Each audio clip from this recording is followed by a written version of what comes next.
Nous vous saluons au nom précieux de Jésus.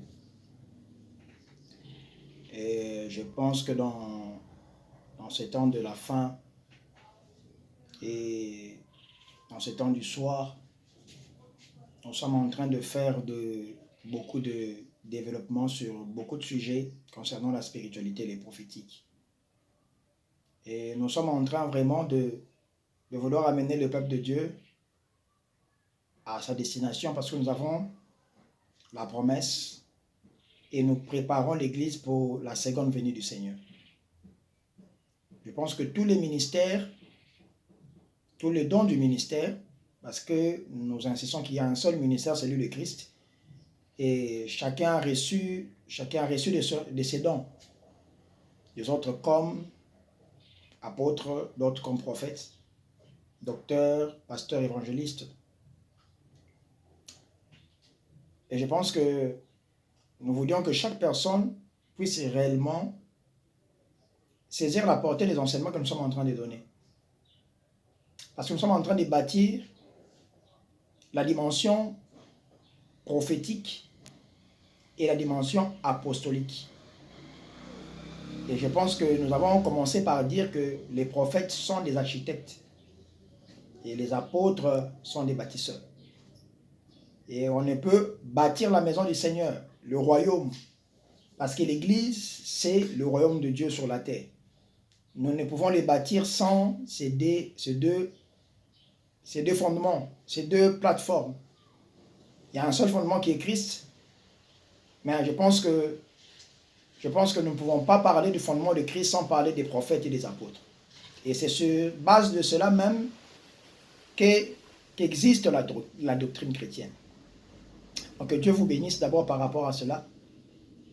Et nous voulons aussi encourager tous les prophètes de Dieu qui ont des difficultés à persévérer, à suivre nos enseignements sur YouTube, à suivre la chaîne que nous avons créée, qui a pour nom Oracle Global Impact.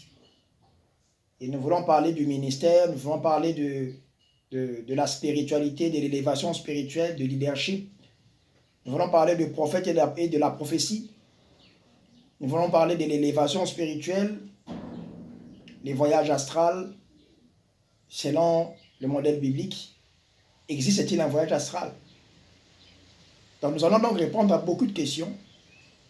Et nous voulons que chaque personne puisse réellement écouter, s'édifier, parce que nous avons reçu la mission d'amener l'Église à achever sa sanctification sur la terre. Parce que quand nous aurons achevé notre sanctification sur la terre, nous serons parfaits. Et quand nous serons parfaits, je pense que le Seigneur viendra.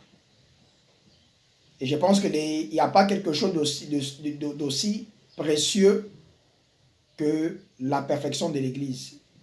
Et n'oubliez pas, il n'y a pas de perfection sans unité de la foi. Et je pense que c'est l'unité de la foi qui pose problème aujourd'hui dans les églises dans le monde.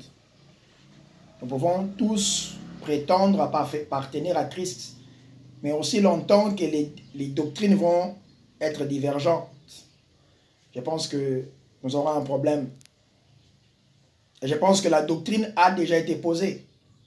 Et nous voulons enlever cette idée dans la tête de beaucoup qui pensent que s'il y a 100 églises, il y a 100 doctrines. Non, il y a une seule doctrine, celle des prophètes et des apôtres, Christ la pierre angulaire. La doctrine a déjà été posée.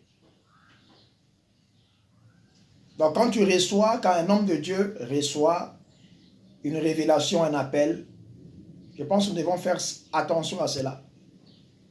Parce que Dieu n'appelle pas un ministre de Dieu pour lui donner une nouvelle doctrine. Et Paul l'a dit, si je revenais au milieu de vous, et si je prêchais autre chose, si ce n'est Christ crucifié, que je sois anathème, même si un ange de Dieu venait. Donc nous insistons là-dessus pour que tous les peuples de Dieu comprennent l'importance de l'édification, de la perfection, de l'unité de la foi. Parce qu'il y a deux buts pour le ministère, c'est la perfection, non seulement l'édification, la perfection et l'unité de la foi. Que le Seigneur vous bénisse Et je pense que vous serez nombreux à suivre cette chaîne. Que Dieu vous bénisse richement.